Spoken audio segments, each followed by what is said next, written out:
Bismillahirrahmanirrahim. Assalamu alaikum wa rahmatullahi ta'ala wa barakatuh. Alors, on va faire une nouvelle leçon sur les cahiers de la lycéole, 3e année primaire. Alors, pendant cette séance, on va faire la préparation au bilan. Bien. Alors, pour la première question, quelle est la température indiquée sur ces thermomètres?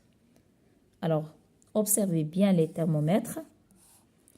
Pour le premier thermomètre,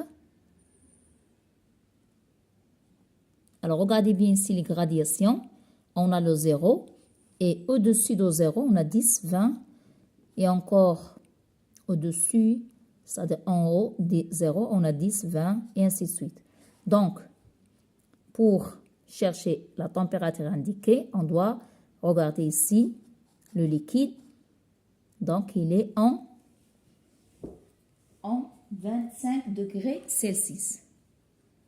Pour le deuxième, on va observer le liquide qui est en rouge. Donc, il s'agit ici de 45 degrés Celsius. Alors, pour la question B, colorer le liquide du thermomètre à la hauteur qui convient. Alors, ici, on a 6 degrés Celsius. Donc, on doit colorier, bien sûr, d'ici jusqu'à 6 degrés. Donc, 6 doit être en haut de 0. C'est-à-dire sur le 0 et non pas sous le 0. Donc, je cherche 6 et je colorie ici. La même chose ici, je vais chercher 24 degrés. Et voilà, toujours au-dessus de 0, 10, 20, jusqu'à 24. Et je colorie encore. La même chose ici, 35, voilà, 30 et 35, c'est entre le 30 et 40 et je colorie cette partie. Bien. Alors, pour deuxièmement, écrit sous chaque image si la source de lumière est naturelle ou bien artificielle. Donc, ici, vous voyez, la lumière, la source ici, c'est la lycéole. Donc, c'est naturel. Et ici, vous avez bougie, donc c'est fabriqué, donc c'est artificiel. Hein, le contraire ici, naturel, et artificiel, c'est ça, c'est-à-dire c'est la personne, bien l'homme qui la fabrique. Pour ici une lampe, toujours, on peut fabriquer une lampe, donc c'est artificiel, mais ici la ligne, donc c'est naturel. Bien, alors pour troisième exercice, alors dessine ce qu'il faut ajouter pour obtenir l'ombre du personnage sur l'écran. Bien, alors comme on a déjà vu sur les leçons passées, donc on a besoin ici, ou plutôt la taille si vous voulez. Donc on a besoin d'une source. Alors j'ai dit que l'autre fois on a parlé de l'ombre. Alors pour avoir une ombre, on a dit qu'on a besoin d'une source de lumière. D'accord? On a besoin d'une source de lumière et d'un écran. Alors voilà ici, on a l'écran. Donc il faut une source de lumière qu'on doit dessiner. Et bien sûr, source, l'objet et l'écran doivent être alignés. D'accord? Bien. Alors ici, dessine la lumière qui sort de chaque lampe ainsi que l'ombre obtenue. Alors l'autre fois, on a dit que l'ombre, ou bien la taille, si vous voulez, d'une ombre, dépend de la distance entre la source lumineuse. Ici, on a la lampe qui va jouer le rôle d'une source lumineuse. Et voilà l'objet. Et voilà l'écran.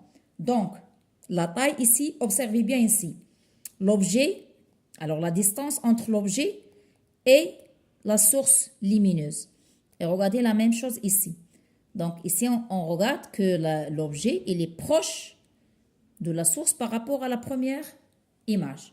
Donc, et on sait très bien que la taille d'une ombre, dépend de la distance entre la source lumineuse et l'objet. Et aussi, si vous voulez, entre l'objet et l'écran. Bien. Alors, je vais dessiner les ombres, si vous voulez. Alors, et on va essayer d'entourer l'expérience dans laquelle l'ombre est la plus grande. Pourquoi l'ombre est-elle plus grande dans cette expérience?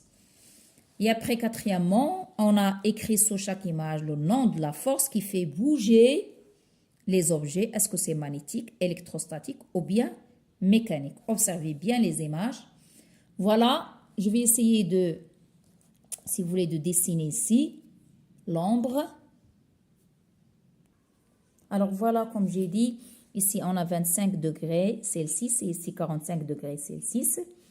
On va essayer de colorier, j'ai dit, jusqu'à 6 et ici jusqu'à 24 et encore ici 35 degrés Celsius. Et bien sûr, on a dit que c'est la luciole, c'est une source de lumière naturelle, bougie artificielle, lampe artificielle et la lune, c'est naturel. Et pour ici, on a dit qu'on doit aligner, donc on a besoin d'une source lumineuse et voilà, on a l'objet et on a l'écran. Et voilà l'ombre qu'on va tracer ou bien dessiner.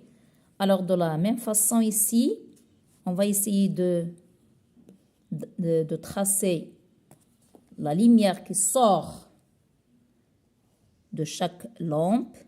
Voilà, l'ombre de cet objet. La même chose ici.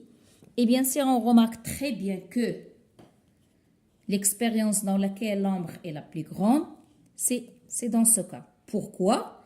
Parce que l'ombre, et ici l'ombre est plus grande car l'objet est plus proche de la lampe par rapport au premier cas. C'est bien, voilà. Dans le deuxième cas, l'objet est proche, c'est-à-dire la distance, يعني المسافة اللي ما بين l'objet et la lampe. Donc, l'ombre sera plus grande. Pour quatrièmement, écrire sous chaque image le nom de la force qui fait bouger les objets magnétiques. Est-ce que c'est magnétique, électrostatique ou bien mécanique?